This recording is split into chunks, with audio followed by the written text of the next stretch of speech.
कृपा मोते कुछ न बसा।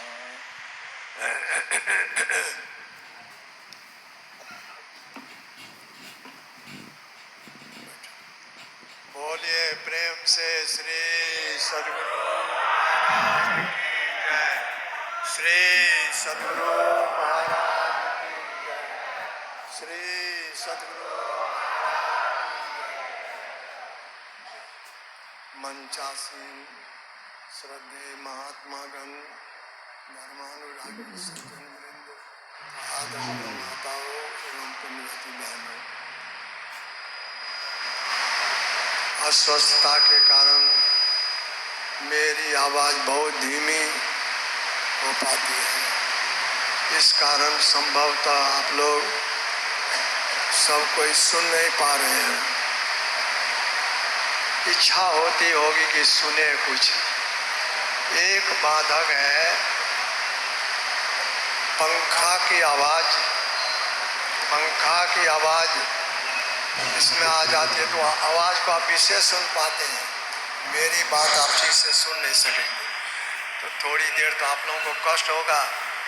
पंखा के बिना आप लोगों को बड़ी बेचैनी मालूम पड़ती होगी, लेकिन अगर थोड़ी देर बंद रहे आप मेरी बात सुन सकें।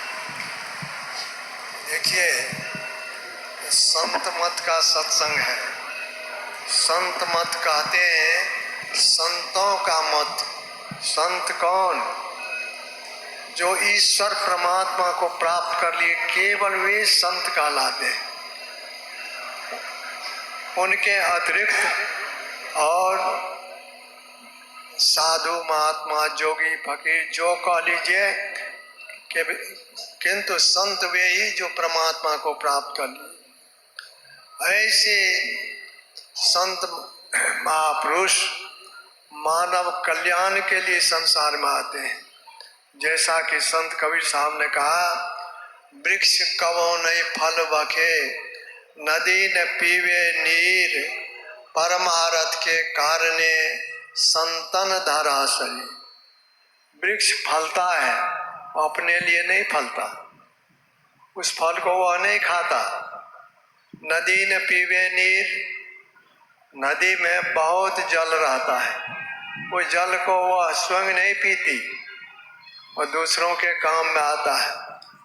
तो संत कबीर साहब कहते हैं उसी तरह से संतों का अवतरण अपने लिए नहीं होता, मानव कल्याण के लिए आते हैं। संत पलटू साहब की वाणी में है, आग लगी आकाश में चुई चुई बड़े अंगार, जो नहीं होते संत जन तो जल जाता संसार। आग लगी आकाश में मतलब आकाश कहते हैं शून्य को, शून्य के अंदर ही सारा संसार है, विश्व ब्रह्मांड है, पृथ्वी या सूर्य चंद्र तारे सब के सब शून्य में है, आकाश में है।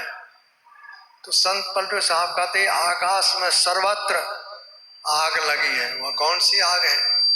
हम लोग देख तो नहीं पाते, देख नहीं पाते हैं, लेकिन इस आग में सब के सब जल रहे हैं। जिस आग के लिए संत पलटू साहब कहते हैं, उस आग को कोई भी इस आंख से नहीं देख पाते। जिस तरह से गर्मी के दिनों में बहुत गर्मी लगती है, लोग गर्मी से व्याकुल हो जाते हैं, कहते हैं बहुत गर्मी पड़ती है, कहते हैं, लेकिन देखते तो कोई नहीं गर्मी को। जाड़ा के समय जाड़ा से लोग थर थर कांपने लगते हैं, जाड़ा कोई आंख से नहीं देख पाते।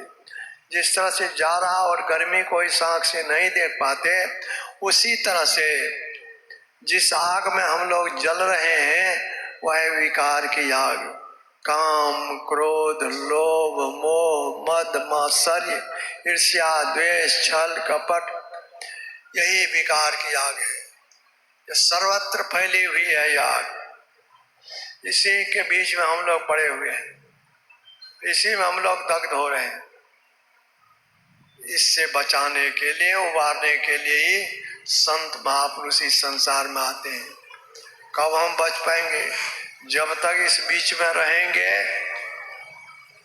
तब तक इससे बचना संभव नहीं।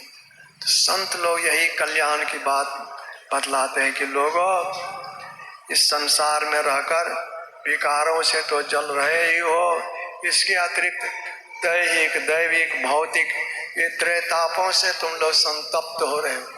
दैहिक ताप, शरीर में अनेक तरह का रोग होता है, इसे दैहिक ताप कहते हैं। दैविक ताप कभी कभी अचानक ईश्वरीय प्रकोप हो जाता है, जैसे बहुत जोड़ों का भूकंप हो जाता है, बहुत जोड़ों की बाढ़ आ जाती है, या ट्रेन से जाते हैं, ट्रेन में दुर्घटना हो जाती है, बस में, अपनी गाड़ी में कभी कभी अचानक दुर्घटना हो जाती है। इससे जो लोगों को कष्ट होता है, इसे कहा दैविक ताप। और भौतिक ताप, एक जीव से दूसरे जीव को जो कष्ट होता है उसे कहते हैं भौतिक ताप। ये त्रैतापों से सब के सब संतप्त होते रहते हैं। कोई ऐसा नहीं जिनके शरीर में कभी कोई रोग नहीं होता हो। रोग होता है, दैविक ताप भी होता है, दैहिक ताप होता है। ये त्रैताप से तो लोग कष्ट पाते ही हैं। इसके लेकिन यही कष्ट सबसे बढ़कर के कष्ट नहीं। हम लोगों के परमाराज गुरुदेव ने कहा, बारंबार जन्म लेना, बारंबार मरण होना, इसे आवागमन का कष्ट कहा। इससे बढ़कर के और कोई कष्ट नहीं। आवागमन सम दुख दूजा, है नहीं जग में कोई, इसके निवारण के लिए प्रभु भक्ति करनी चाहिए। आवागमन, बारंबार जन्म लेना, बारंबार मरण होना, यही है आवागमन, आना और जाना। जन्म किनका होता? ये शरीर में रहने वाला जो चेतन आत्मा है, ये चेतन आत्मा इस शरीर में आता है और शरीर को त्यागता है। लेकिन एक बात ख्याल रखिए कि केवल एक ही शरीर नहीं है, हम लोग अभी एक ही शरीर के अंदर नहीं हैं, 5 शरीरों के अंदर हम हैं। स्थूल शरीर जिसको हम लोग देखते हैं, इस शरीर को कहते मेरा शरीर है। कहते ही नहीं, इस शरीर को बढ़िया भोजन देते हैं, बढ़िया वस्त्र बनाते हैं, बहुत आराम से रखना चाहते हैं, लेकिन यह शरीर हम लोगों के लिए कारागार है। जैसे कारागार में कैदी रहता है तो उसके मन के मुताबिक वहाँ पर कैद खाना में सुख हो सो नहीं होता। उसी तरह से शरीर रूप कारागार में रहकर यद्यपि हम दुख नहीं चाहते, कोई दुख नहीं चाहते, लेकिन दुख भोगना पड़ता है। क्यों? इसलिए कि हम इससे निकल नहीं पाते। अगर हम निकल पाते तो काहे तो हम दैहिक ताप भोगते। शरीर में जो अनेक रोग होता है, लोग कराते हैं, चिल्लाते हैं, कहते हे भगवान अब कष्ट सहा नहीं जाता, हमको इससे निकालिए। निकालने की प्रार्थना करते हैं लोग। अपने क्यों नहीं निकल जाते? अपने निकल नहीं सकते। कोई भी शरीर रूपी कारागार से अपने आप निकलने में समर्थ नहीं है। इस कारण दुख का भोगना पड़ता, क्योंकि परवश हालत में। कौन भोगता? कौन? जीव, जिसके लिए कहा पर ईश्वरम से जीव अविनाशी। या जीव है परवश हालत में। परवश जीव स्वबस भगवंता, जीव अनेक एक श्रीकंता। इस जीव को दुख का भोग भोगते रहना पड़ता है। संत लोग बड़े दयालु होते हैं, वे यही ज्ञान देने के लिए संसार में आते हैं। कहते हैं कि लोगों बहुत दुख भोग चुके हो, जब से यह संसार है तब से तुम्हें बारंबार ये स्थूल शरीर मिला है, बाकी 4 शरीरों में तुम सृष्टि के आदिकाल से हो। 4 शरीर और सूक्ष्म, कारण, महाकारण और कैवल। स्थूल शरीर को हम लोग देखते हैं, सबको ही देखते हैं। स्थूल, सूक्ष्म, कारण, महाकारण, ये 4 जड़ शरीर है, 5वां चेतन शरीर है। लेकिन जड़ शरीर में एक शरीर छूटता है, लेकिन छूटने में इस शरीर से निकलने में जीव को महान कष्ट होता है, बड़ा भयंकर कष्ट होता है। बिना कष्ट के जीव इससे नहीं निकल पाता, बहुत कष्ट होता है। मरते समय कष्ट, जन्म लेते समय कष्ट। आप बच्चों को देखते हैं कि बच्चा जन्म काल में रोता है, काहे रोता है? अगर कष्ट नहीं होता तो वह रोता नहीं, बहुत कष्ट होता है। जन्मत मरत दुसह दुख होई, बहुत काफी कष्ट होता है। तो ये बारंबार स्थूल शरीर में जीव को आना पड़ता है, जाना पड़ता है। संत लोग यही मार्ग बात बताने के लिए आते हैं, कहते हैं कि तुम्हारे इसी शरीर के अंदर एक गुप्त मार्ग है, बड़ा अद्भुत मार्ग है। उसको अगर तुम जान जाओ, उस होकर के निकल जाओगे, तुमको कष्ट का भोग भोगना नहीं पड़ेगा। वह कौन सा मार्ग है, कौन सा रास्ता है? हम लोगों के परमाराध्य गुरुदेव ने कहा, अद्भुत अंतर की डगरिया, अद्भुत अंतर की डगरिया, जा पर चलकर प्रभु मिलते। वे कहते हैं कि बड़ा अद्भुत मार्ग तुम्हारे अंदर में है, अद्भुत अंतर की डगरिया, जहाँ पर चलकर प्रभु मिलते। उसका भेद कौन बतलाते हैं? दाता सदगुरु, धन्य धन्य जो राह लखा देते।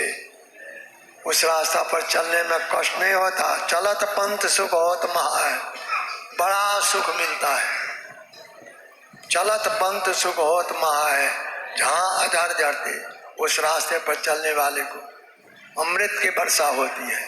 और दो रूप में ब्रह्म ज्योति की प्राप्ति होती है और ब्रह्मनाद का श्रवण होता है। उसमें उस रास्ते पर चलने वाले को चलत पंथ सुख होत महा है, जहाँ झर झरते अमृत ध्वनि की नौ जारत बरभागी सुनते। अमृत की वर्षा होती है, सुनने में आता है, देखने में आता है। सुनत लखत सुख लहत अद्भुति, देखने में और सुनने में जो सुख मालूम पड़ता है, उस सुख का वर्णन नहीं किया जा सकता। सुनत लखत सुख लहत अद्भुति, गुरु महाराज कहते कि मैं ही प्रभु मिलते, और तब वह सुख चुंबक की तरह खींचकर जीव को परम प्रभु परमात्मा के धाम में पहुंचा देता है। परमात्मा के धाम में जाकर वो उनसे भिन्न नहीं रहता। हम प्रभु प्रभु हम एक ही होई, द्वंद्व और द्वैत रहे नहीं कोई। परमात्मा के धाम में पहुंचकर परमात्मा से जाकर परमात्मा ही जीव बन जाता है, फिर उसको दुखमय संसार में आना नहीं पड़ता। लेकिन इसके लिए संत लोग कहते हैं, करो अंदर के रास्ता को जानने के लिए संतों की युक्ति से सुमरन ध्यान करो। और सुमरन ध्यान के लिए कहा कि केवल इसी जीवन में कर सकते हो। शरीर तुम्हें बहुत मिला है, अब बहुत मिलेगा भी। 84 लाख प्रकार के शरीरधारी हैं, सब अज्ञानता वाला शरीर है, किसी में ज्ञान नहीं है। केवल मनुष्य में ज्ञान है कि मैं मनुष्य हूँ, अन्य प्राणी में कोई ज्ञान नहीं।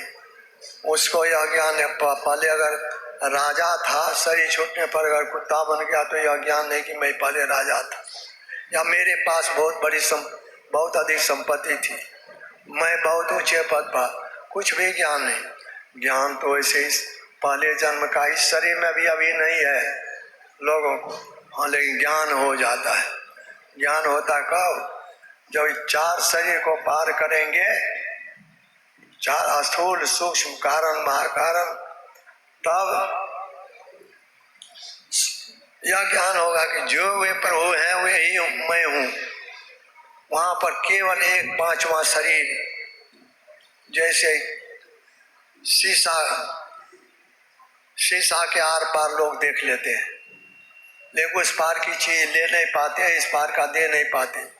तो उसी तरह से 5वां शरीर चेतन शरीर है, वह भी जब उसको भी जब पार कर जाता है, तब जीव परमात्मा में जाकर के परमात्मा ही बन जाता है, सदा के लिए दुखांत हो जाता है। इसके लिए संत लोग कहते हैं कि परमात्मा की भक्ति सुमरन ध्यान करो इसी जीवन में यह परमात्मा की बहुत बड़ी कृपा हुई है। मनुष्य का शरीर तुम्हें मिला है, यह शरीर बारंबार नहीं मिलता। भगवान श्री राम के राजत्व काल में आज अपराह्न काल के सत्संग में भगवान श्री राम के उपदेश का पाठ जो उन्होंने अपने राज्य के लोगों को सुनाया था, बड़े भाग मानुष तन पावा। भगवान श्री राम ने लोगों से कहा था, यह मनुष्य का शरीर जो तुम लोगों को मिला है बहुत भाग्य से मिला है, बड़े भाग मानुष तन पावा। सुर दुर्लभ सब ग्रंथ ही गावा। सुर कहते देवता को, देवताओं को भी यह मनुष्य शरीर दुर्लभ है। देवता कौन कहलाते हैं? जो ध्यान भजन तो नहीं किए लेकिन पुण्य कर्म किए हैं, तो पुण्य कर्म करने वाले को स्वर्ग लोक की प्राप्ति होती है, देवलोक की प्राप्ति होती है। वहाँ जाकर के वह स्वर्ग सुखों को भोगता है। उस भोग की समाप्ति हो जाने पर फिर उसका जन्म इस संसार में होता है, लेकिन मनुष्य शरीर नहीं मिलता, अन्य शरीर में जाना पड़ता है।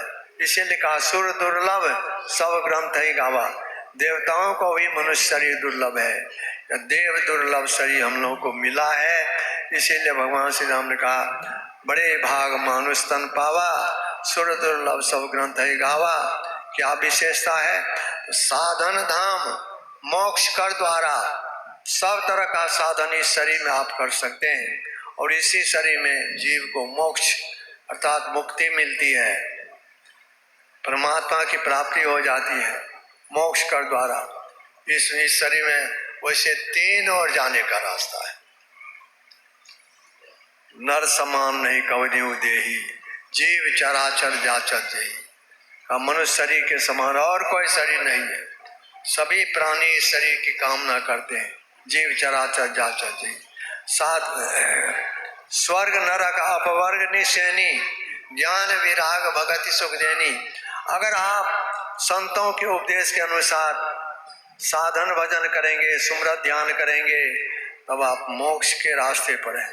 मोक्ष की सीढ़ी आपके सामने लगी है, आप मोक्ष धाम में चले जाएंगे।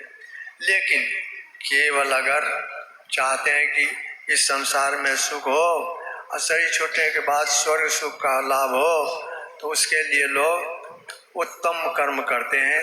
उत्तम कर्म करने वाले को अवश्य स्वर्ग की प्राप्ति होती है। तो स्वर्ग जाने का रास्ता भी इसी शरीर में है। कोई अन्य शरीरधारी उत्तम कर्म नहीं कर सकता।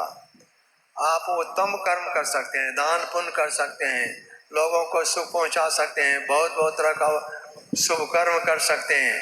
लेकिन कोई गाय बैल कुत्ता बिल्ली घोड़ा गधा या नहीं जानता कि क्या है शुभ कर्म, वह नहीं जानता। तो ये उत्तम कर्म भी इसी शरीर में, परमात्मा की भक्ति इसी शरीर में। तो परमात्मा की भक्ति करने वाले के लिए मोक्ष का द्वार ऊपर की ओर, शुभ कर्म करने वाले के स्वर्ग का रास्ता इसी शरीर में। और जो इस बात को नहीं जानते, बहुत लोग ऐसे हैं जो कहते हैं कौन जानता है स्वर्ग नरक, खुले आम पाप कर्म करते हैं, उनके लिए सीधे नीचे जाने का रास्ता है नरक। तो नरक के रास्ते में जाने में के लिए कोई प्रयत्न नहीं, गिरने में क्या प्रयत्न। अरे गाछ पर चढ़ेंगे तो उसमें संभाल करके जाना पड़ेगा, हाथ छोड़ देंगे अपने गिर जाएंगे। लेकिन चढ़े तो चाखे प्रेम रस, गिरे तो चकनाचूर। जो चढ़ते हैं तो फल मीठा फल खाते हैं और गिरते हैं तो हड्डी टूटती है। तो पाप कर्म करने वाले नरक जाते हैं, घोर नरक की यातना सहनी पड़ती है। या इस तरह से हम लोग जब से यह संसार है तब से बहुत बहुत दुख का भोग भोगे हैं। जन्म मरण का दुख तो भोगना पड़ता ही है। कर्म के अनुसार पाप कर्म के कारण दुख भोगना पड़ता है। इस संसार में दैहिक दैविक भौतिकता होता रहता है, जीवन में दुख ही दुख लगा रहता है। इसीलिए तो संत कबीर साहब ने कहा, अंधर सुखिया काहू न देखा, जो देखा सो दुखिया। शरीरधारी कोई भी सुखी नहीं, सब के जीवन में दुख लगा रहता। अंधर सुखिया मतलब शरीरधारी कोई भी दुख से छुटा हुआ नहीं। और के लिए तो छोड़िए, थोड़ा सा और के लिए छोड़िए। भगवान श्री राम की अभी भी लोग पूजा करते हैं। वे भगवान थे, क्यों आए? रामचरितमानस में ही गोस्वामी जी ने लिखा, भगत हेत भगवान प्रभु राम धरे तन भूप किए चरित पावन परम प्राकृत नर अनुरूप। भक्तों के प्रेम बस उनके दुख को दूर करने के लिए भगवान अवतार लिए थे। लेकिन अवतार लिए मतलब शरीर धारण किए स्वेच्छा से, वे कर्म के फांस में फंसकर अवतार नहीं लिए, स्वेच्छा से। भगत हेत भगवान प्रभु राम धरे तन भूप। लेकिन शरीर धारण किए तो शरीरधारी के लिए नियम बना हुआ है, संपत्ति विपत्ति विपत्ति सो संपत्ति, देह धरे को यह है सुभाई। देहधारी के जीवन में कभी उसको संपत्ति सुख का साधन उनको प्राप्त होता है तो विपत्ति भी आती है। स्वयं भगवान श्री राम के लिए आप देखिए, शरीर धारण किए, राजा के यहाँ जन्म लिए, लेकिन 14 वर्षों तक जंगल का दुख भोगना पड़ा। सीता जी का अपहरण हो गया, उसके कारण दुख हुआ। लक्ष्मण जी को शक्ति बांध लगी, उसके कारण दुख हुआ। भगवान श्री राम के पिताजी भगवान श्री राम के वियोग में ही शरीर त्यागे, दुख हुआ या नहीं हुआ? तो शरीरधारी सबको दुख होता है। कोई राजा है, राजा के पास किसी चीज की कमी नहीं होती, लेकिन राजा का अगर पुत्र मर जाए क्या उनको दुख नहीं होगा? दुख तो लगा ही रहता है। संसार में जब तक रहेंगे तब तक दुख के भोग से बच करके रह नहीं सकते। इसीलिए संतों ने कहा कि लोगों, यहाँ का सुख ही झूठा सुख है, इसको चलो। हम लोगों के परमाराध्य गुरुदेव ने कहा, यानी लिप्टो रे प्यारे जग परदेश हुआ, यह परदेश है, जग परदेश हुआ, सुख कछु युवा नाय, जग परदेश हुआ काल को बेसवा, जोरे आवे दुख पाए। इस परदेश में जो कोई आप भी आते हैं सबको दुख होता है। सुधि करो प्यारे हो आपन देश के, जहाँ क्लेश का चुनाए। कहते हैं प्यारे, अपने देश की सुधि करो जहाँ कुछ भी दुख नहीं है। कैसे जाएंगे वहां? बाहर में रास्ता नहीं है। निज काया गढ़ में ऐन महल होए, आपन घर पथ पाए।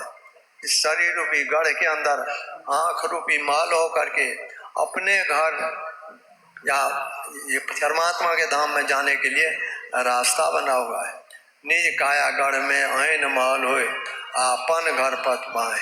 चलो चलो यही पथ हाँकत दृष्टिरत धनी सतगुरु बतलाए। अब इसी रास्ते से चलो, संत सदगुरु यह मार्ग बतलाए हैं। उस मार्ग पर चलकर परमात्मा के धाम में पहुंचोगे, सदा के दुख से मुक्त हो जाओगे। तो मैं पहले ही कहा था, मैं तो ये अस्वस्थता के कारण अब कहीं नहीं जा पाता हूँ। इलाज के क्रम में आया था दिल्ली। हमारे यहाँ के सत्संगी श्रद्धालु सत्संगी भाई लोग के प्रेम को मैं टाल नहीं सका, बहुत जोर लगाए ये लोग, तो आना पड़ा। लेकिन सोमवार को समय दिया हुआ है डॉक्टर का, वे देखेंगे। तो कल एक समय ये रह करके हमें जाना पड़ेगा, लाचारी है। लेकिन हमारे बाबा लोग हैं, बाबा लोग भी वही बात कहते हैं, कोई भी अपनी बात नहीं कहते, संतों के ज्ञान को आप लोगों के सामने रखेंगे, खूब बढ़िया ढंग से रखेंगे, जिससे आप सभी लोगों को बहुत बहुत लाभ होगा। जैसे देखते हैं ऊपर में हॉर्न टंगा हुआ रहता है, हॉर्न होकर के आवाज़ बाहर जाती है, लेकिन हॉर्न की आवाज़ नहीं होती, कहने वाले की आवाज़ हॉर्न होकर के निकलती है। उसी तरह से हम लोग जो कुछ भी कहते हैं, हम लोगों की अपनी बात नहीं, संत, हम लोगों का मुंह तो हॉर्न के समान है, संत लोगों का ज्ञान इस मुंह से निकलता है, वही आप लोग सुनते हैं। तो संतों का ज्ञान बड़ा कल्याणकारी ज्ञान है। आप लोग अधिक से अधिक आदमी आकर के सबके सब इस ज्ञान से लाभान्वित हो। मैं इतना ही कहकर अपनी बात समाप्त करता हूँ।